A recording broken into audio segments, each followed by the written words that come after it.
El título de este mensaje es Mata el pecado o haciendo morir el pecado. La nueva vida en Cristo requiere que el creyente haga morir lo terrenal en su vida.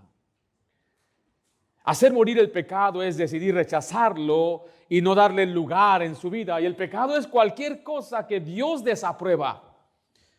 Cuando Él nos manda a hacer algo o nos dice que no hagamos algo, y cuando uno desobedece, eso es el pecado, lo que Dios desaprueba. No lo que una iglesia desaprueba, no lo que un padre desaprueba, lo que Dios mismo dice que no le agrada a Él. Y matar o hacer morir el pecado es de rechazarlo y no darle lugar en su vida. Es cortar aquello que lo lleva a pecar. Es no alimentar lo que le destruye. Es tratarlo con seriedad y no tolerar el pecado. Es decidir obedecer a Dios en lugar de sus propios deseos. Mate el pecado en su vida el día de hoy. Muchos conocen a Steve Jobs, un hombre brillante, un hombre exitoso, un hombre con recursos ilimitados. En un punto en su vida recibió una advertencia sobre su salud. Había un problema, tenía cáncer. Pero él decidió no tratarlo inmediatamente. Los médicos le recomendaron una cirugía inmediata que le iba a salvar su vida, pero él decía, yo lo voy a manejar de otra manera. Él pensó que podía controlar su enfermedad con dietas especiales, con medicina alternativa y con cambios de estilo de vida, pero pasó el tiempo. Y cuando finalmente decidió tratarlo, ya era demasiado tarde. Lo más impactante es que ni todo su dinero, ni toda su influencia pudieron revertir lo que ya había avanzado. Y así es el pecado. Dios ya nos ha advertido, ya nos ha dicho qué hacer, pero lo ignoramos, lo toleramos. Si pensamos que podemos nosotros manejarlo y llega el momento donde el daño ya es mayor, y lo que usted no mata a tiempo crece hasta que lo mata a usted o lo domina a usted. Por eso el mensaje de hoy es: mata, haz morir el pecado en ti. Así sucede en la vida cristiana. El creyente recibe nueva vida en Cristo. Mire, la nueva vida en Cristo no niega de que existe la carne, el hombre y los deseos. Y esos deseos le están carcomiendo desde adentro hacia afuera. Usted debe aprender a tratar el asunto del pecado. Es por eso que como iglesia enseñamos cómo tener victoria sobre el pecado, cómo vencer o cómo triunfar o cómo superar la tentación. Y esta lección, este mensaje de eso se trata.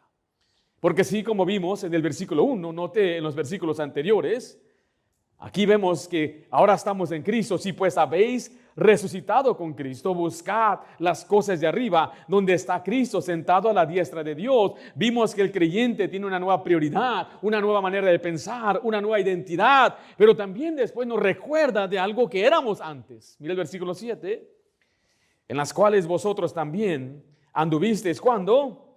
En otro tiempo, cuando vivías en ellas. Esta era nuestra vida. Esa era la manera en que vivíamos antes de Cristo Jesús. Ahora, a la luz de lo que éramos y de lo que ahora somos en Cristo, Pablo nos da un mandamiento claro en el versículo 5.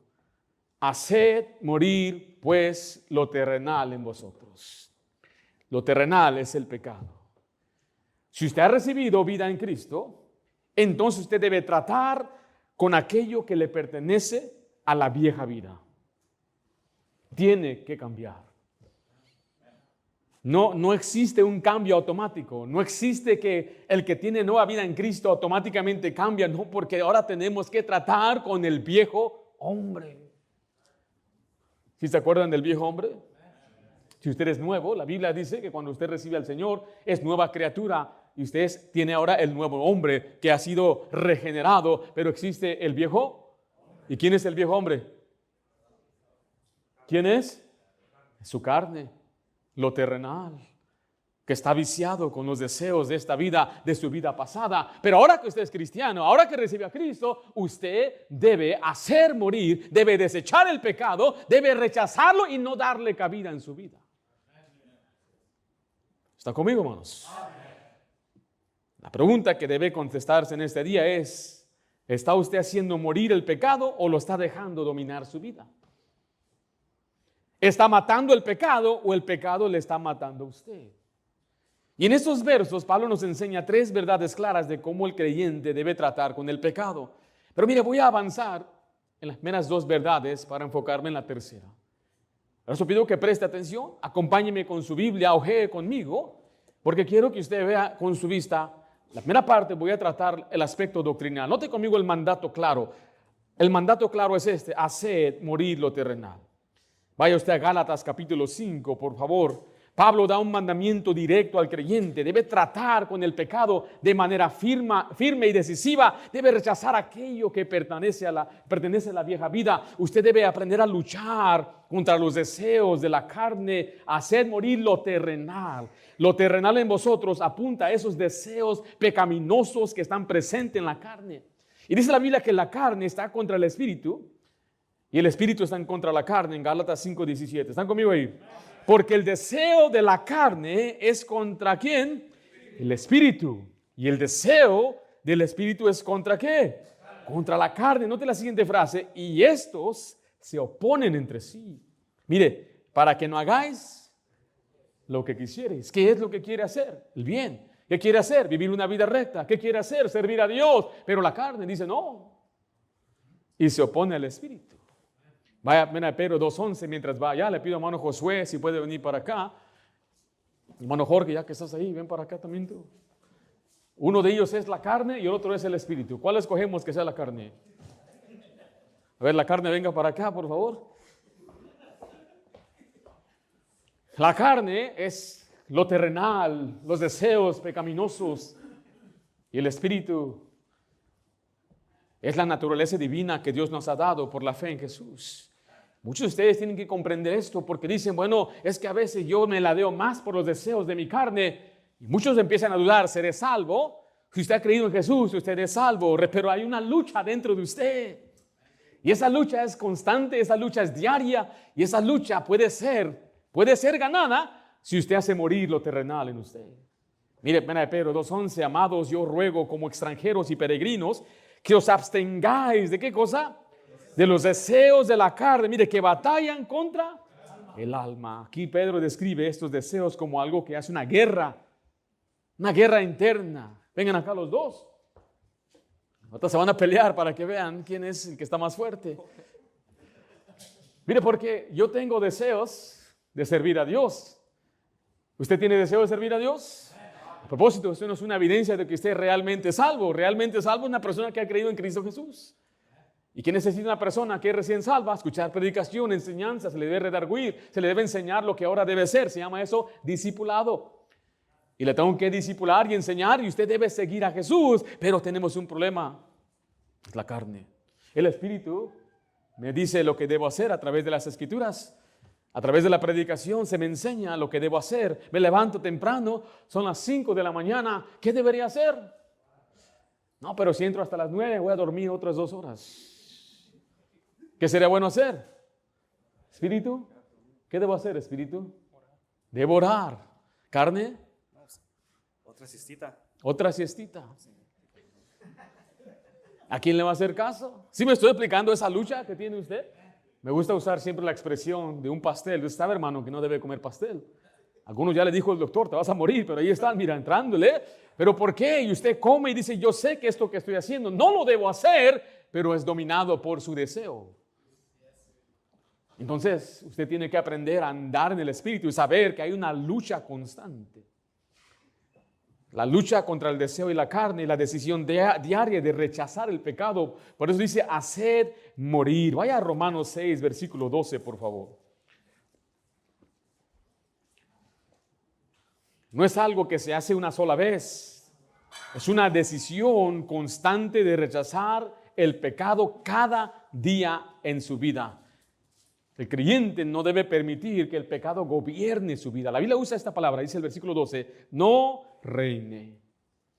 Esa palabra reinar significa no tenga dominio. No reine pues el pecado en vuestro cuerpo mortal, de modo que lo obedezcáis en sus concupiscencias.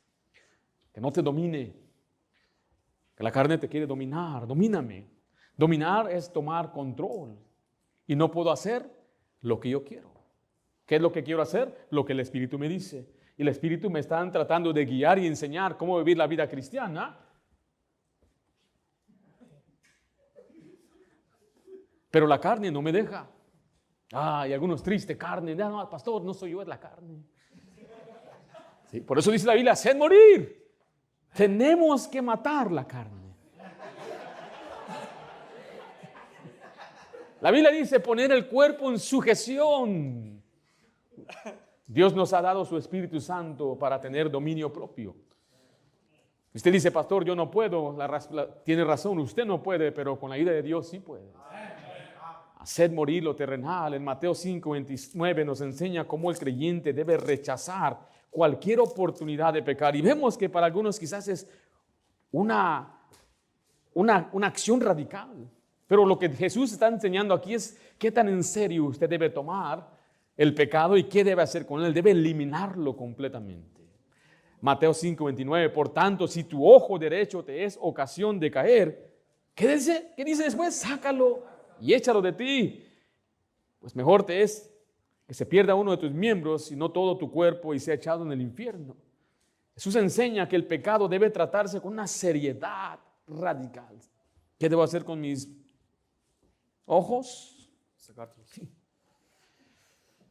Pero mira, aquí está una de las herramientas más pecaminosas que hay en el mundo el día de hoy.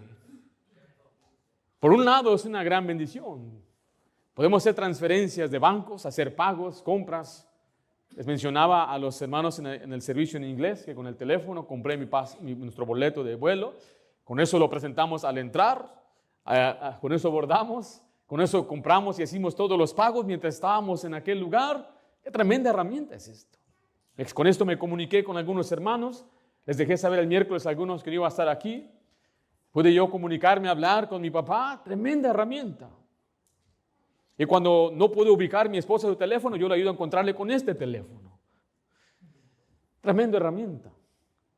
Pero también es una herramienta del diablo. Escuche lo que le voy a decir. Si usted quiere tratar seriamente su pecado, muchos de ustedes es la única esperanza que tiene, mi hermano. Deséchelo.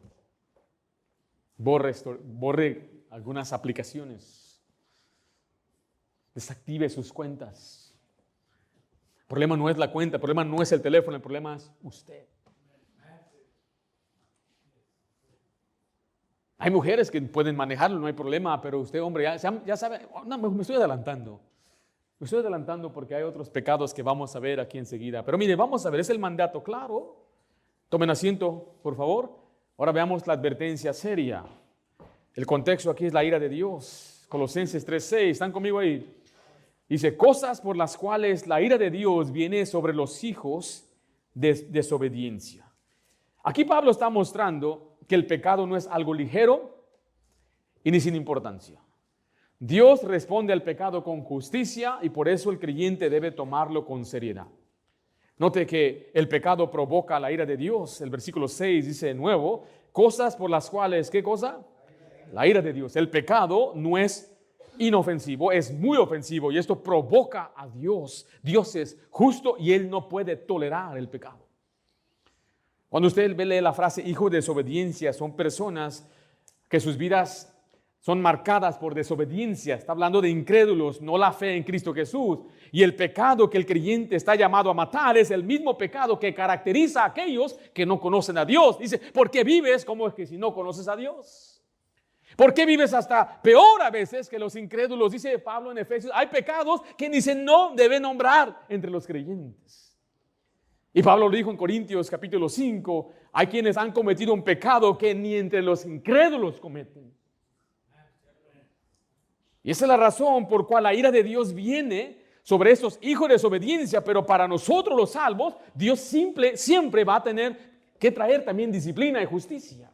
Quiero que vea conmigo nada más algunos pasajes para ver qué tan en serio Dios toma el pecado. Vaya a Salmo 5, vamos a leer el versículo 4 y 5. Dios aborrece el pecado y es más, dice, aborrece a los que hacen iniquidad. Este pasaje nos va a mostrar que Dios no es indiferente al pecado. Y mucha gente dice, ¿qué tiene de malo? Es una mentirita blanca. ¿Escuchaba a alguien decir eso? Dios no puede tolerar mentiras blancas, cafés de colores. Para Dios mentira es mentira. Dios no tolera que una persona esté estafando, y no lo justifica. Es que necesito, es que mi patrón tiene. Dios, cuando ve el pecado, lo aborrece. Dice en Salmo 5, versículo 4, porque tú no eres un Dios que se complace en ¿qué? En maldad. El malo no habitará junto a ti. Los insensatos no estarán delante de tus ojos. Aborreces a todos los que hacen, ¿qué cosa? Iniquidad. Vaya a Romanos 1:18, yo le voy a leer Habacuc 1:13. Habacuc 1:13 dice, muy limpio eres de ojos para ver el mal, ni puedes ver el agravio. Este verso en Habacuc enseña que la santidad de Dios es tan perfecta, Él no aprueba ni un pecado, ni un solo pecado. Eso como creyente debe evaluar su vida a la luz de la santidad de Dios.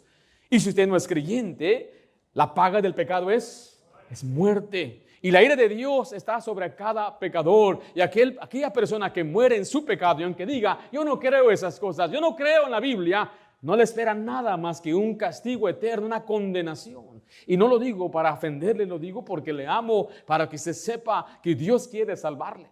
En Romanos 1:18 dice así, porque la ira de Dios se revela desde el cielo contra toda impiedad e injusticia de los hombres que detienen con injusticia, ¿qué cosa? La verdad. Mire, este asunto no es de legalismo como muchos el día de hoy lo dicen. Son legalistas en esta iglesia, y por legalistas dicen es aquella iglesia que tiene principios o tiene reglas, y eso es fuera de lo que es el legalismo. Quiero que usted vea la santidad de Dios. Dios aborrece el pecado, aborrece la maldad, no puede ni ver la iniquidad. Dios es santo, santo, santo, y dice, sed santos como yo soy santo. El pecado provoca la ira de Dios, el pecado tiene consecuencias reales. Regrese a Colosenses 3:6, se lo voy a leer. Dice, cosas por las cuales la ira de Dios viene sobre los hijos de desobediencia. Note que el pecado siempre produce consecuencias, tanto espirituales como prácticas, aún en la vida del cristiano. En Gálatas 6, versículo 7, vemos las consecuencias destructivas. Aunque el creyente no está bajo esta ira, el pecado sigue teniendo consecuencias reales cuando se tolera el pecado. Note lo que Pablo dice aquí en Gálatas 6:7. No os engañéis. Dios no puede ser burlado. Pues todo lo que el hombre sembrare, eso también segará. Porque el que siembra para su carne, de la carne segará corrupción, mas el que siembra para el espíritu, del espíritu segará vida eterna. Pablo enseña que hay una ley espiritual. Lo que el hombre siembra, eso va a cosechar. ¿Qué dice el pasaje? Todo lo que el hombre sembra. ¿Todo? ¿Qué es todo? Es impresionante esa frase, no te engañes. Si usted está diciendo, no es tan grave, no se engañe. Es nada más una vez que mire algo en el teléfono, no se engañe. No diga, no le estoy haciendo daño a nadie, no se engañe. Dios no puede ser burlado. ¿Sabe qué significa burlado? A Dios no lo podemos engañar. Y Dios no se queda con los brazos cruzados sin hacer nada. Muchos podemos burlar a los demás. Puede que mirarse bien delante de su esposa y estar ocultando cosas de ella. Puede estar bien delante de los hermanos, pero Dios sabe lo que usted está sembrando. Cuando hablamos sembrar en la carne, son pensamientos, son actos, son palabras.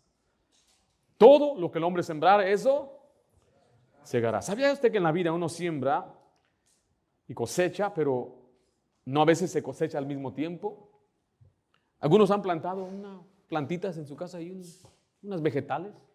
¿Sí? Nunca así. ¿No son agricultores ustedes? Algunos llegaron de un rancho, ¿se acuerdan allá? La milpa y todo. Mis padres de eso vivían. Entonces mi papá siempre que estaba aquí en Estados Unidos siempre quería traerse su rancho al pueblo, aquí a la ciudad. Y él tenía en la parte de atrás un lugar donde lo acomodó con surcos, unos surquitos ahí que le puso. Él me explicaba cómo hacía todo eso en su pueblo y empezó a poner unos jitomates. Un jitomate tarda entre 49 a 100 días para dar fruto. Tenemos manzanas. Una manzana puede tardar entre 3 a 4 años para dar fruto. Y tenemos árboles de naranja. Si usted planta un árbol de naranja, puede tardar hasta 15 años. El tiempo cambia, pero la ley no cambia. Escuche esto, la cosecha siempre llega. Tu pecado te alcanzará. Algunos dicen, bueno, no está pasando nada. Así es el pecado. La cosecha siempre llega. A veces parece que el resultado no es inmediato. La cosecha siempre llega. ¿No le da temor? Dios no puede ser burlado. Eso que hizo hace una semana, eso que hizo hace un año, es posible que el día de paga, el día de la cosecha viene. Dios no puede ser burlado. Todo lo que el hombre sembrar. Plantamos unas 3 semillitas, pero dio mucho fruto. En otras palabras, lo que usted siembra, le regresa mucho más. ¿Qué tan serio toma Dios el pecado? ¿Lo está leyendo en la Biblia o lo escucha de un hombre? Porque usted puede escoger sembrar, pero no puede evitar la cosecha. El problema no es que solo usted está sembrando, es que usted va a cosechar, siempre va a cosechar. Dios toma en serio el pecado. ¿Qué hace Dios con los hijos, con sus hijos? ¿Qué dice Hebreos 12:6? Porque el Señor al que ama, disciplina y azota a todo aquel que recibe por hijo, pero mire, también hay consecuencias severas. Ven a Corintios 11:30, dice, por lo cual hay muchos enfermos y debilitados entre vosotros, y muchos duermen. Las muchas enfermedades vienen por la ira de Dios. Pablo muestra que algunos creyentes enfrentan consecuencias físicas y serias por no tratar correctamente con el pecado. Mate el pecado en su vida. Vimos el mandato claro, una advertencia seria. Por último, vamos a ver una identificación necesaria. ¿Cuáles son esos pecados a los que Pablo se refiere? Regresemos a Colosenses 3:5.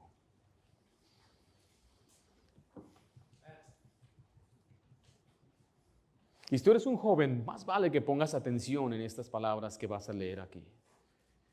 Haced morir pues lo terrenal en vosotros. Mire, fornicación, impureza, pasiones desordenadas, malos deseos y avaricia, que es idolatría. Pablo no solo manda hacer morir lo terrenal, aquí lo está identificando claramente. Estos pecados están siendo señalados claramente para que usted reconozca y no lo tolere en su vida. Note que empieza con los deseos que corrompen el cuerpo. Fornicación, impureza. Vaya a 1 Corintios 6:18. La fornicación se refiere a relaciones sexuales fuera del diseño de Dios, incluyendo toda práctica sexual fuera del matrimonio. Y Dios nos manda a huir, dice, huid de la fornicación, note la gravedad. Cualquier otro pecado que el hombre cometa está fuera del cuerpo, mas el que fornica contra su propio cuerpo peca. Este pecado afecta directamente el cuerpo y tiene consecuencias profundas en la vida del creyente. Trae una maldición sobre su vida. No es algo ligero. La fornicación es algo que debe ser tratado ya. Si usted vive sin estar casado, están en fornicación y tiene que arreglar eso. Haced morir lo terrenal. Si eres un joven y te acuestas con tu novia, tienes que detenerte de eso. Es un grave pecado. Un pecado que tiene consecuencias horribles, enormes. Dice, mira Tesalonicenses 4:3. Pues la voluntad de Dios es vuestra santificación, que os apartéis de fornicación. Y le digo esto porque se dice que la mayoría de jóvenes llegando a high school ya tienen relaciones sexuales y muchos son cristianos, muchos viven en una iglesia, viven en una casa cristiana y viven en secreto con novios y novias. Apartaos, haced morir lo terrenal. Mata la fornicación en tu vida mientras tienes tiempo. Oh, mi querido joven hermano, dice la Biblia, honroso sean todo el matrimonio y el lecho sin mancilla, pero a los fornicarios y a los adúlteros los juzgará Dios. Le llaman amaciato, no, es fornicación. Le llaman cohabitar, no, es fornicación. Hay que llamarlo como Dios lo llama. Dios le provoca a ira que lo minimicemos y digan, es una aventura, no, es adulterio. El creyente debe hacer morir, debe desecharlo completamente, debe arrepentirse, debe quebrantarse, porque estas cosas traen consecuencias más severas. Hay pecados fuera del cuerpo, dice. Pero hay pecados que trastornan emocional y mentalmente, como la fornicación.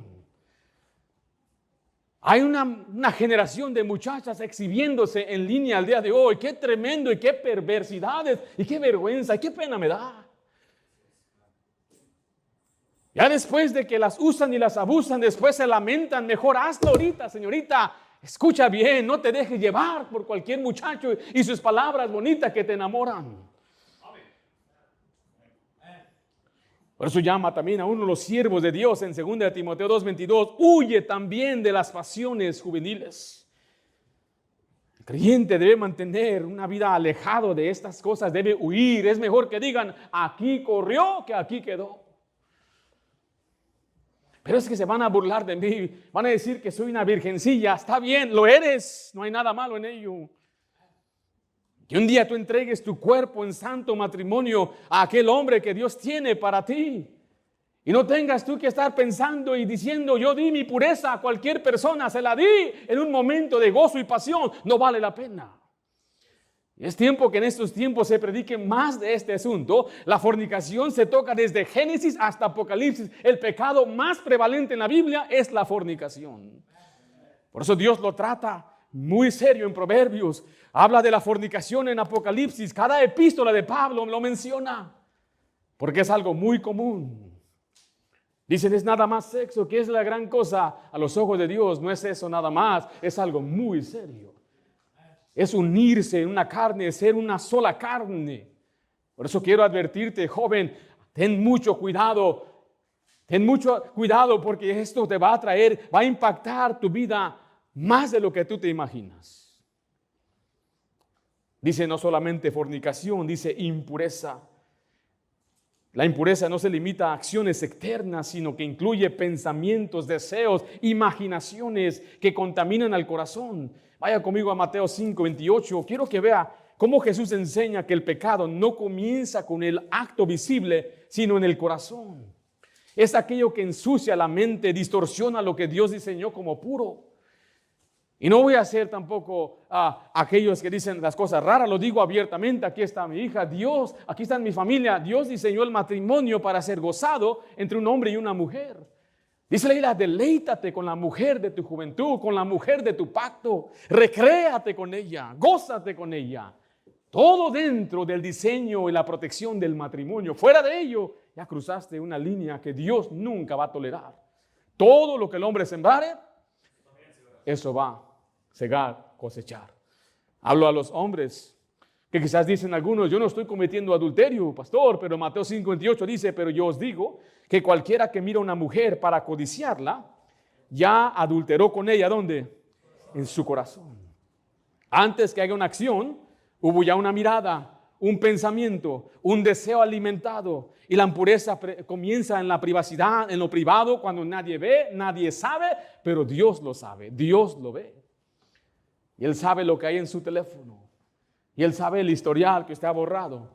Y Él sabe que usted usa ciertas aplicaciones para que no puedan alguien ver. Tiene códigos y tiene candados, pero Dios todo lo sabe. Dios todo lo ve. Hay pensamientos sucios y es por eso que muchos viven con culpabilidad. La pornografía es algo horrible. Esta perversión degrada al hombre, distorsiona la perspectiva que el hombre tiene. La mujer no tiene ojos puros, no la puede ver con pureza. Y no me mire así, no me anden mirando así. Eso es más común de lo que usted se imagina. Lo que usted dice sabe, las películas lo muestran. Todo mundo lo habla, cualquier comediante lo dice como que es algo chistoso. Las películas se burlan de esas cosas, se burlan del cristianismo, se burlan de la pureza, se burlan de la virginidad. Y el problema no está en Hollywood, no está en ellos, el problema está que en las iglesias se han dejado de predicar mensajes de este tema. Porque quieren vivir como está en su vida, que nadie me moleste, que nadie me ofenda. Yo fui a que me animaran. Bueno, yo le animo a estar bien con Dios al hacer morir lo terrenal en usted. Tiene que ser redarguido. ¿Por qué? Porque el creyente debe cuidar lo que ve, lo que piensa. ¿Qué imágenes ve en las redes? ¿Qué contenido tiene? ¿Qué permite usted que se le quede en su mente? ¿Qué piensa? ¿Qué fantasías hay? ¿Qué recuerdos tiene? ¿Qué deseos hay en su corazón? En Salmo 101, quiero que vea este pasaje, el versículo 3, ya se lo voy a leer, dice, no pondré delante de mis ojos cosa injusta.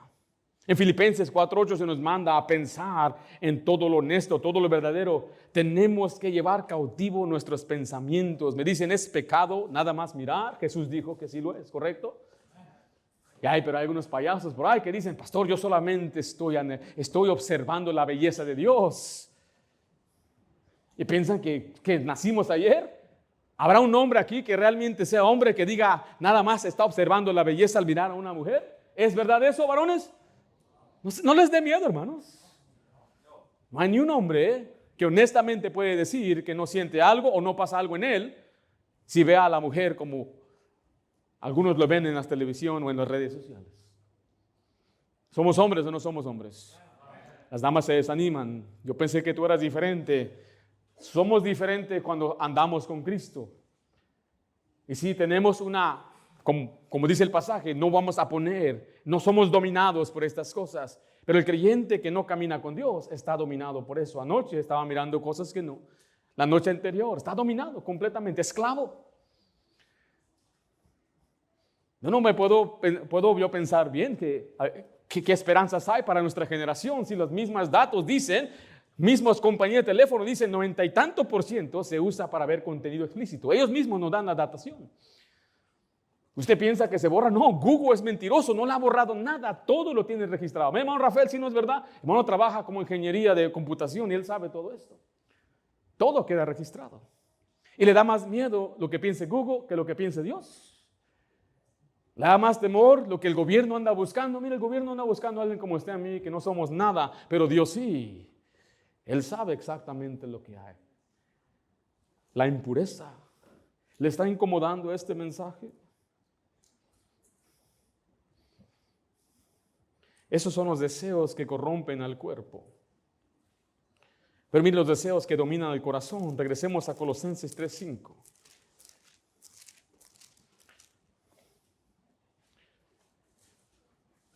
Estos son pecados que no siempre se ven por fuera, pero gobiernan por dentro y dirigen la vida de la persona.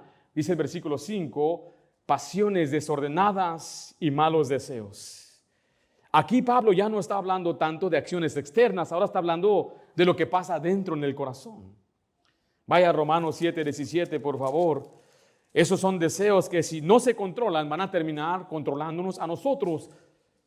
No se ven, pero dirigen decisiones, pensamientos y por ende nuestro comportamiento. Hay pasiones desordenadas, dice el pasaje, se refiere a deseos e impulsos que se han salido de control.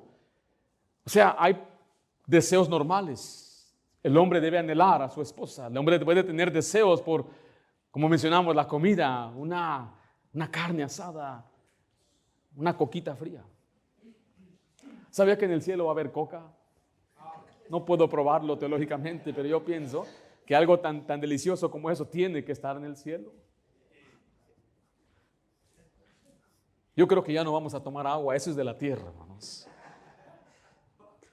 Hay deseos que no son pecaminosos en sí. El problema es cuando esos se desordenan. Cuando esos impulsos salen de control.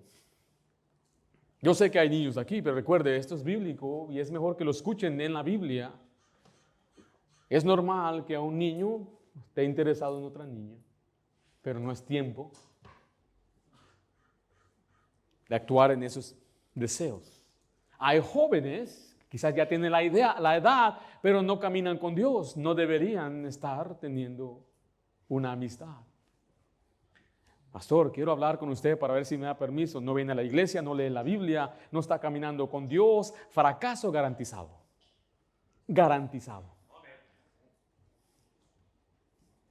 Si con trabajos aquellos que son fieles y caminan con Dios, luchan para salir adelante. Ahora uno que se le aparece nada más cuando ya viene a buscar una muchacha, olvídese. Hasta me río. ¿Sabe por qué? Porque lo que se hace sin el control de Dios no está siendo impulsado por Dios. Ese es el impulso carnal, deseos de adentro. Y son normales, es un deseo normal. Yo me preocuparía si un muchacho dice, a mí no me gustan las muchachas. Eso sí me preocupa. Que cada hombre debe estar interesado, porque si no, mi pastor siempre decía, hay dos cosas, o está mal de la cabeza, o es un mentiroso, o juega para el otro equipo. Pero es normal. Y en Romanos 7:15, Pablo describe aquí la lucha interna del creyente. Porque lo que hago, ¿qué dice después ahí? No lo entiendo. Pues no hago lo que quiero, sino lo que aborrezco. ¿Qué dice? Eso hago. Hay momentos donde uno sabe lo correcto, pero siente una fuerza interna que lo empuja a hacer lo contrario. Esto muestra que las pasiones están desordenadas, no están bajo control, dominan las decisiones, llevan a actuar por impulso. Por eso esta lucha no es una excusa para decir, bueno, es una señal de que esos deseos deben ser sometidos. Debe someter sus deseos a Dios. El creyente no debe decir, me enojé y por eso hablé así. Ya estaba enojado, hombre. Eso es un impulso de su enojo, de su ira. O es reaccionar impulsivamente en su casa con su esposa, su esposo, y le habla ásperamente, le ofende. O quizás es de dejarse llevar por la atracción de alguien que no es su cónyuge, que no es su esposa, su esposo. Es tomar decisiones, decir, pues me dio gana. O decir, así soy yo. Siempre he sido así. El creyente más bien debe detenerse antes de reaccionar. Debe pensar antes de hablar. Debe huir de situaciones que despierten deseos que son incorrectos. Y debe decidir hacer lo correcto aunque no tenga ganas. Yo leí un libro. El libro se llamaba Era para esposas, lo que tu esposo no te cuenta. Me llamó mucho la atención el título y dije, a ver, ¿qué van a decir de nosotros, las mujeres? Estaba escrita por una cristiana. Y dio una ilustración, dio un ejemplo. Dijo, cuando tú entras a la tienda con tu esposo y ves a un hombre atractivo, en tu mente dices, ese hombre está atractivo, y sigues tu camino llenando tu carro de todo tu mandado. Pero cuando tu esposo ve a una mujer atractiva, todo el tiempo mientras él está en la tienda está pensando, ¿dónde está esa mujer? Yo le he dicho esto a muchos y muchos han dicho, sí, la verdad que sí me ha pasado a mí. Fuimos a un campamento de varones y era de varones espiritual, había predicación, no había señal. Pero hermano Larry, usted nos acompañó en ese campamento. ¿Se acuerda cuando fuimos a aquellas montañas? No había nada de señal. Entonces fuimos abajo ahí a un laguito, jugamos con una red de voleibol y todo estaba bien, todos espirituales, llenos del Espíritu Santo, gozándonos. Cuando de repente una dama va y se detiene en el piso. Todos los hermanos, miré ya, todos actuaban diferente, no le pegaban bien a la pelota. Los que usaban gafas, miraba que siempre estaban así, pero cuando la alzaron estaban mirando hacia aquel lugar. Con razón usan gafas. Yo le decía, ¿qué tienen? Jueguen, pero no se podían concentrar, o más bien no podían concentrarse. Hay muchos que batallan fuertemente con esa tentación. Por eso les enseñamos, ¿el qué? El rebote espiritual. Se lo voy a repetir a algunos. ¿Sí se acuerdan cuál es el rebote espiritual? El pecado no es que usted vio porque se le atraviesa a la gente. Usted no tiene control. En ese caso, pues sí, quítese los ojos. Ya, mira, no quiero pecar. No. Pero tampoco debe seguir con ojos de rayos X. Papá decía, se le quebra el cuello a algunos ahí.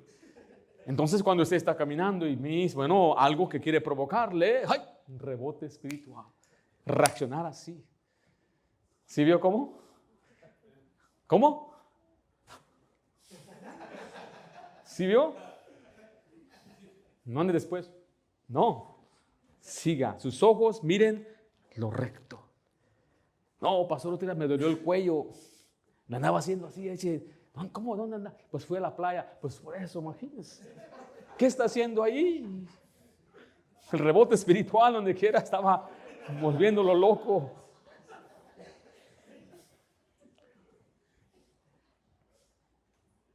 Está mirando un video en teléfono y pum, aparece una imagen. Mire, de volada. Cámbielo. No tolere imágenes, no diga, bueno, aquí estamos mirando una película y una escena. No, quiten esa película. Me pregunto siempre, ¿cómo arruinan películas por poner esas? ¿Qué tiene que ver eso? Pero es que el diablo así es. ¿Sabe que Hollywood es usado para afectar la cultura?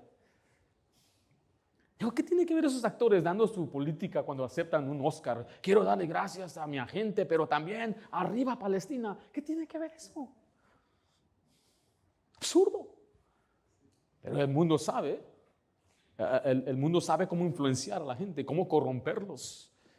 El diablo tiene una gran entrada en los hogares de muchos cristianos.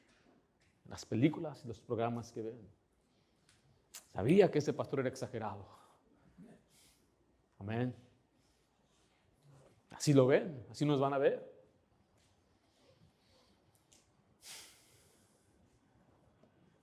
Las cosas que empiezan a afectar su mente es lo que se está mirando. Hace años escuchaba a nuestros pastores predicar en contra de novelas. ¿Saben qué son las novelas?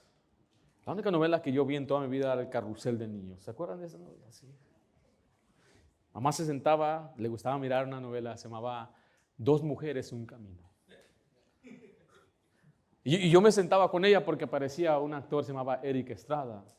Y en Estados Unidos Eric salió en un programa de policías, Chips. Entonces yo pensé que ya dejó de ser policía, era un troquero y ahora estaba en México. Y yo lo pasaba un niño de 5 o 6 años. Y yo miraba que este hombre tenía una esposa con pelo rubio. Después abrazaba a una mujer con el cabello oscuro. Me confundí. Mamá, ¿por qué si es su esposa? Cálmate, mi hijo, tú nomás mira. ¿De qué tratan las novelas? Traición, fornicación, adulterio. Y nuestras hijas mirando. ¿Por qué será entonces que sus emociones explotan tanto por tanto que ven, lo que observan, el enamoramiento? El hombre que se sube y entra por la ventana al día de su boda, Ramona, vámonos. Imagínense, es lo que están mirando y esto explota sus deseos. La mayoría de los jóvenes aprenden todo lo que es lo sexual de la televisión. Porque madre, ¿usted le ha enseñado a su hija? Padre, ¿le ha enseñado a usted a su hijo? ¿Le ha advertido? Esos deseos dominan después el corazón, no puede resistir, están buscando que alguien les hable, una novia, un novio. Yo he trabajado con jóvenes por más de 20 años. 20 años trabajando, enseñando y predicando estos principios. A los 20 años me establecieron como pastor, director de jóvenes. Por esos años trabajé al lado junto a mi madre, ella era la que me apoyaba, no tenía esposa. Pero cuando me caso, a los 24 años, mi esposa me apoya. Yo estuve en buen ejemplo en mi pastor de jóvenes, él se casó como la Biblia lo dice, y nuestro pastor se casó como la Biblia lo dice. O sea, nuestro pastor de jóvenes, pastor Andrés Gómez, él nos enseñaba, nos explicaba el proceso que él dio. Y ese proceso se lo enseñó el pastor Parada. Y en una conferencia, pastor Parada nos enseñó 5 lecciones acerca del noviazgo o el cortejo cristiano. Y él dijo que lo aprendió de su pastor Ezequiel Salazar. Estoy viendo una bendición de matrimonio que guía a otro matrimonio, que guía a otro matrimonio, y ahora está guiando. Yo veía eso y decía, lo que ellos tienen, eso yo lo quiero. Al menos yo siempre he tratado de presentar lo que es el matrimonio como algo deseable. Qué bueno estar casado. Ven que no hay muchos amenes, jóvenes, ¿sí viste? Porque pregúntales dónde se conocieron. Si en verdad siguen amando. Hermano, por vergüenza suyo, qué bueno estar casado.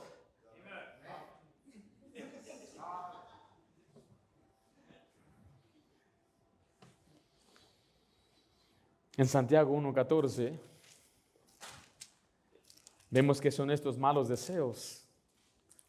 Recuerden, no siempre se ven por fuera, están activos en el corazón, y si no se tratan, terminan convirtiéndose en acciones. Santiago 1:14, sino que cada uno es tentado cuando de su propia concupiscencia es atraído y seducido. Entonces la concupiscencia, después que ha concebido, da a luz el pecado, y el pecado, siendo consumado, da a luz ¿a qué? La muerte. El pecado comienza, dice, con el deseo, la concupiscencia. Y antes que alguien actúe, hubo un proceso interno. El deseo aparece, el deseo se alimenta, el deseo crece y el deseo se convierte en pecado. Eso tienes que tratarlo en tu corazón, porque eventualmente se va a manifestar en tu vida. Cualquier hombre que ha engañado a su esposa, no fue algo así nada más. Dicen cayó en pecado. No, es un proceso que comienza con un deseo.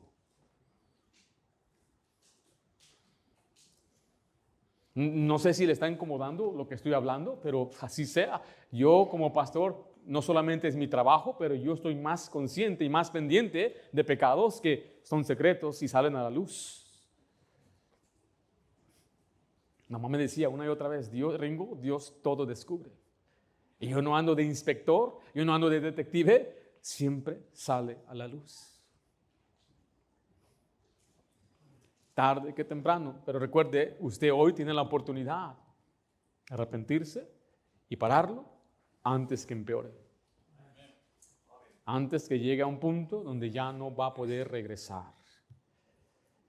Ahora, si alguien ha cometido grave pecado, también recuerda, Dios es misericordioso, pero requiere un arrepentimiento verdadero. El que se arrepiente y se aparta, alcanza misericordia. Los deseos que dominan el corazón y los deseos que reemplazan a Dios. Ese es el último, aquí en Colosenses 3:5. Mate el pecado antes de que le domine a usted. En este pasaje dice al final avaricia, que es idolatría. La avaricia no es solo el deseo de tener más, sino un deseo desordenado de poseer algo al punto de darle el lugar que solamente Dios merece. En Efesios 5:5, Pablo dice que la idolatría, ¿qué es la idolatría? Es algo material, es algo terrenal que se convierte en lo más importante de su vida. Efesios 5:5 dice, porque sabéis esto, que ningún fornicario o inmundo o, ¿qué dice ahí? Avaro, que es que idolatría. Note que dice otra vez aquí, la avaricia es como idolatría. El avaro es llamado idolatría porque su confianza, seguridad y deseo está en algo más que en Dios. El creyente no debe vivir obsesionado por dinero o posesiones. No debe tomar decisiones solo basadas en ganancias económicas.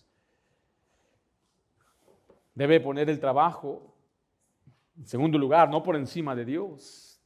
Y tampoco debe sentirse insatisfecho con lo que Dios ya le ha dado. Varón, usted luche, trabaje fuerte. Yo creo que hay una ambición que es buena por querer salir adelante, proveer para su familia, pero que nunca tome el lugar de Dios. Que su trabajo no le impida venir a la iglesia. Que su trabajo no le impida servir a Dios. Que su trabajo no le impida pasar tiempo con su familia. Un pastor que Dios ha bendecido en Los Ángeles, él contó que él era un negociante muy exitoso. El pastor es de El Salvador, muy inteligente, muy bueno con las finanzas. Y él empezó un negocio, era de telas. ¿Sabe que usted va a Los Ángeles y compra usted los rollos de telas? Él empezó a distribuir por todo el país. Llegó a ser millonario. Y él decide comprarse una casa allá por el lado de Lancaster, Palmdale. Una casa enorme. Y él tiene que manejar todos los días hacia Los Ángeles. Mientras está allá en Palmdale, en aquella área, alguien le habla de Cristo. Pasa a una iglesia bautista, la iglesia bautista Lancaster, le predican el evangelio y él empieza a ir a la iglesia. Empieza a crecer y conocer de Dios. Pero de lunes a sábado, él estaba en Los Ángeles. O sea, él se levantaba temprano. Si usted sabe, tiene que ganar el tráfico. ¿Qué hacemos? Vamos más temprano. Entonces él se salía de su casa a las 4, llegaba a Los Ángeles, hacía sus negocios, terminaba noche, llegaba a su casa, él dijo, casi a las 11 cada noche. Él se iba, sus hijos dormidos, regresaba, sus hijos dormidos. Lunes a sábado. Les tenía una casa enorme, cada uno tenía su habitación, tenían sus tenis, sus videojuegos, sus juguetes, tenían todo lo que un niño en Estados Unidos puede desear. Y un día descansó el sábado y le dijo a su familia, vamos a hacer esto y aquello, y todos indiferentes, cada quien simplemente dijo, no queremos. Se pararon y se fueron a su habitación. Sus 3 hijos, cada uno se metió a su cuarto y azotaron la puerta. Y él se sintió mal. Dijo a su esposa, ¿qué sucede? ¿Por qué no quieren pasar tiempo conmigo? Dijo, porque no te conocen. Todo el día trabajando. Y él dijo, pero es que de todas las cosas que les doy, dijo, nosotros no necesitamos las cosas, te necesitamos a ti. Hay algunas damas que viven, sus esposos la sostienen, sustentan su hogar. Mi hermana esté satisfecha con lo que su esposo le puede dar. Yo digo, varón, trabaja, échale ganas, trata de seguir adelante, pero no al costo de perder tu familia.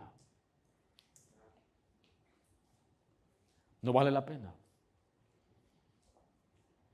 Dicen algunos, ni vacaciones tenemos. Mire, por más de 20 años que viví en la casa de mi padre, nunca tomamos vacaciones. ¿Está escuchando eso?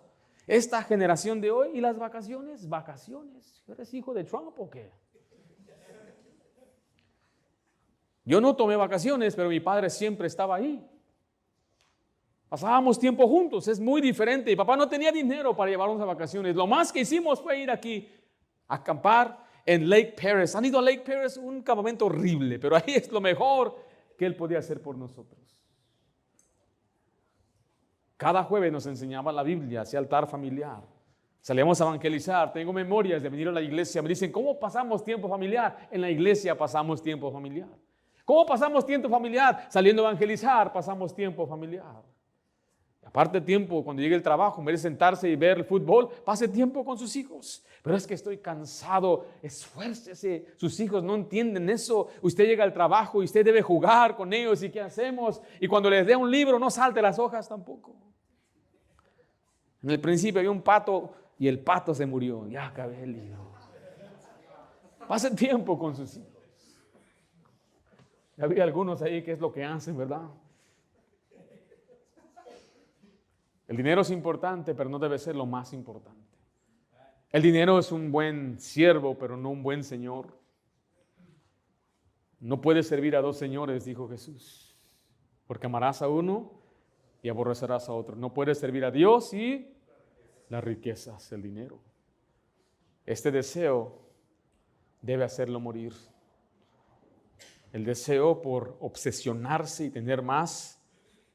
Usted debe aprender a estar contento con lo que tiene, trabaje, luche, pero ponga a Dios por encima de lo material, confíe en Dios como su proveedor, use sus recursos para honrar a Dios, evalúe si algo está ocupando el lugar de Dios en su vida.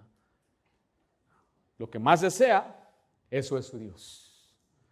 Mate el pecado en su vida. Vimos un mandato claro, vimos una advertencia seria y vimos una identificación necesaria. Ahora la pregunta sencilla es, ¿qué está usted tolerando que Dios le ha dicho que usted debe matar? Porque el problema no es saberlo, usted lo sabe. Espero que no se enoje. Dije, ya me enojé, no me gustó. Pablo dijo, me he hecho vuestro enemigo por deciros la verdad. Imagine cómo cambiaría su vida si usted tomara en serio este mandato.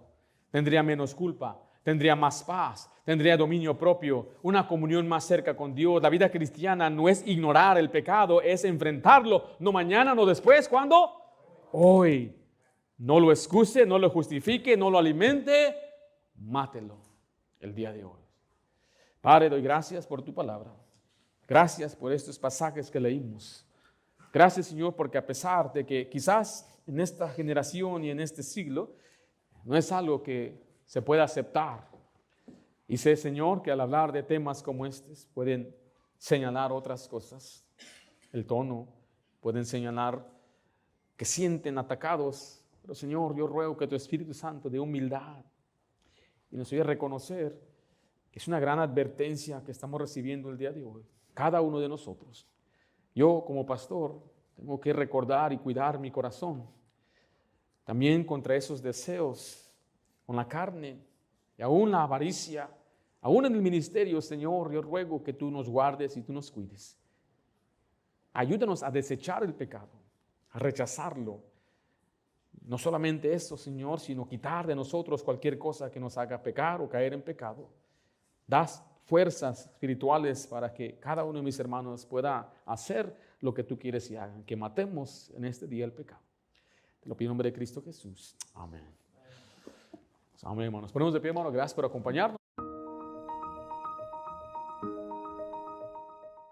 Gracias por escuchar los mensajes de la Iglesia Bautista de Santa Ana.